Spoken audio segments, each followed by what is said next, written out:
Okay, so in this tutorial, I'm going to show you how you can start to add louvers slash shading devices, or shading device kind of system with mullions that are kind of inside the glass itself.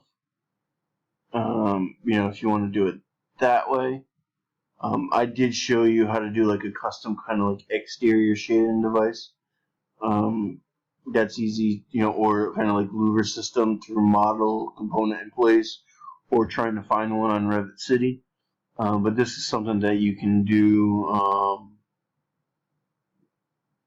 if you want something like inside, and you'll see how it looks at the end, and see if it's something that you may want to do, or just knowing how to do it, could be useful in future, in the future. So what I'm going to do is I'm going to bring this back up, to full height. And I separated them because I want this to be like just kind of like one entity. Say this is like the south facade or something that has the most sun exposure, and this is the one window that needs kind of like a curtain wall system. Like a louver system to it. And the next thing we're going to do is I'm actually going to isolate the wall so we can just work on that and be able to see it. And I'm actually going to switch it to back to that storefront tool so we get rid of the weird corner mullion. And then so basically what I'm going to do to create this louver is I'm going to manipulate a mullion and kind of create my own custom mullion that's angled. So what I'm going to do is I'm going to take this mullion and I'm going to edit it. I'm going to unpin it so I can edit it, and I'm going to edit its type, and I'm going to duplicate it so it has a new name, and I'm going to just call it louver for this simple one. I'm going to angle it 45 degrees. Thickness, I'm going to make it a little bit thicker because I want it to stick out a little bit. So I'm going to say 8 inches, see what that looks like. And the width, I actually want it to be maybe a little bit thinner, maybe 1 inch total. So I'm going to do 0.5 and 0.5. And then for this louver, I'm going to say it's just for this instance for a different material, to give it a different look. I want to give it a different material. So I'm going to pick this one. Is that the good one? No, I'm going to pick the cherry one. Now obviously, in the materials tutorial, I show you how to create new materials. So this is where you could create your own new material for this type of louver. I'm just going to do cherry so we can actually see what it looks like. So now you can start to see how the louver looks and how the louver behaves, or how it's going to start to look. So now I can go back in to edit it, and maybe I need a little bit of an offset. So let me do 3-inch offset or 2-inch offset first. That's going that way. So let me do the -2 inches. See what that looks. That brings it out a little bit more. Maybe I should increase the height. Let me say it's a foot, and I'm going to decrease the angle to maybe 30 degrees. So that looks like a little too long. Actually, let me leave it as a foot and go back to 45 degrees. See how that looks. A little better.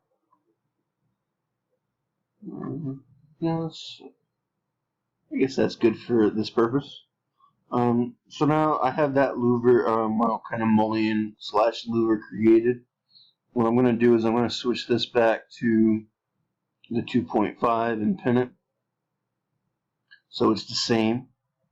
And then what I'm going to do is I'm going to edit this storefront type, and I'm going to duplicate it so it, when I change this, it doesn't change the rest of them. And then I'm going to go to the horizontal mullion. And for the interior, I'm going to pick that new louver type that I did. So that's the horizontal mullion. So now you can see for all the horizontal pieces, it added in that louver. That louver is now in there. Now, obviously, you want multiple louvers. That's more together, so it actually acts as a shading device. So what I'm going to do is, for the horizontal grid for the fixed distance, I'm going to say 8 inches just to see what that looks like. And it may take a little bit to load because it's adding a bunch of them. But now you can start to see louvers in the window. So that's louvers that stick out a little bit. If you want some glass glazing systems actually have those kind of mechanical shading devices within the glass itself. So obviously, if that's the case, you would want to edit this louver and make it a smaller depth, like 4 inches or something like that, and then fix the offset so it's back within the glass itself. And then maybe you got to space it, bring down the spacing of the the storefront for the horizontal mullions. Maybe it's 6-inch spacing now, so there's a little bit more of them. So the shading part will actually work. So now it's so that's kind of like a shading device inside the glass itself that can maneuver and rotate to different angles and kind of like close it. So it's more like a mechanical shade at this point than kind of like a louver system.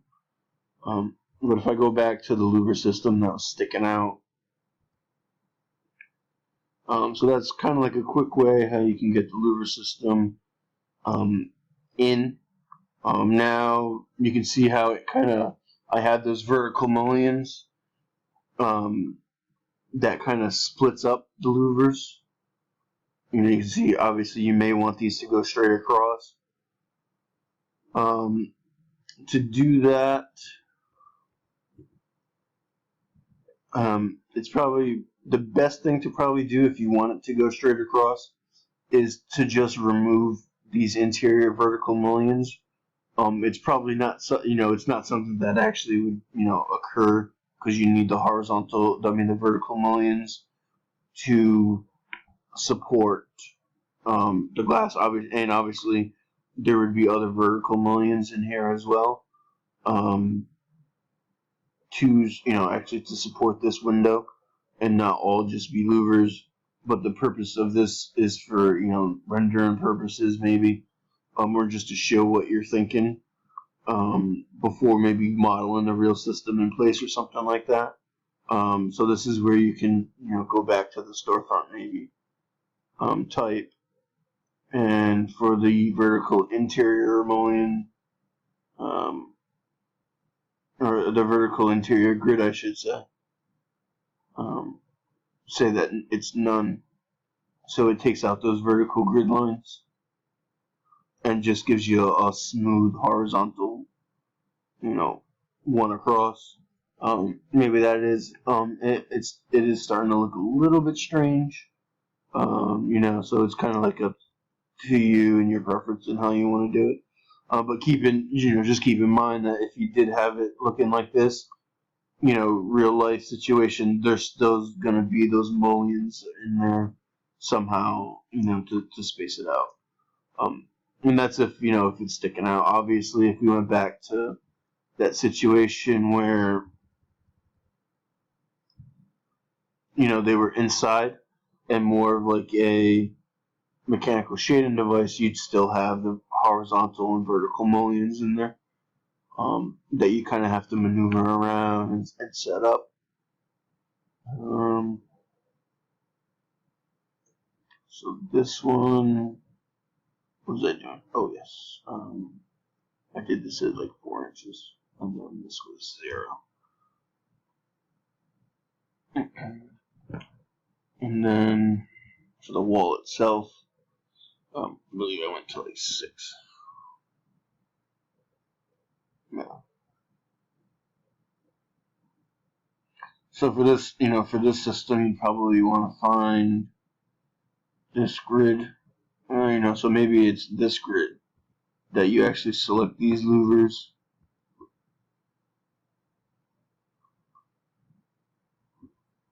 Depending on like that, the height of your floors and wherever your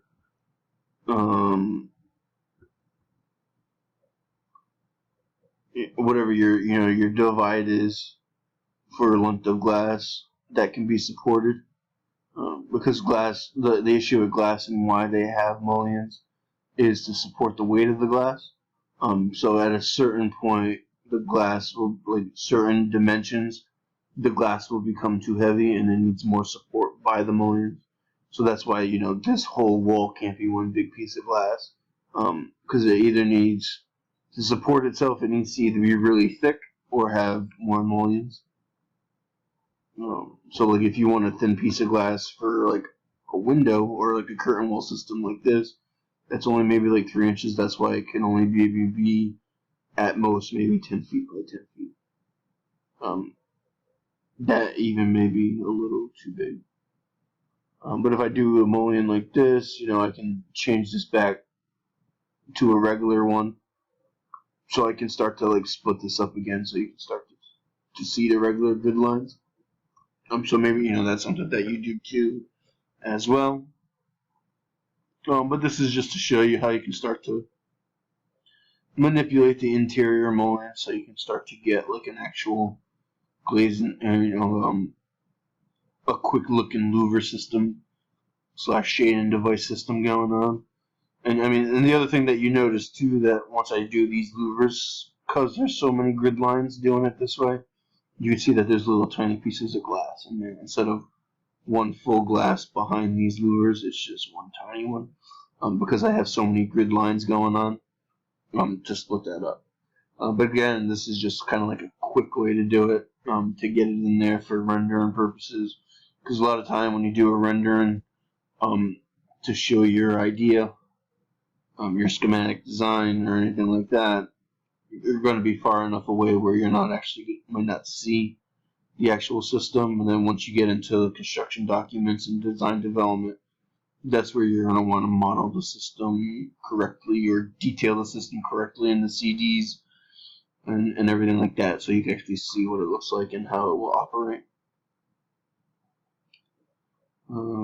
So I believe that's it now for curtain walls. Those are kind of like the little tricks that I know and have stumbled on, to kind of make it easier to work with curtain walls. And that's it for this tutorial.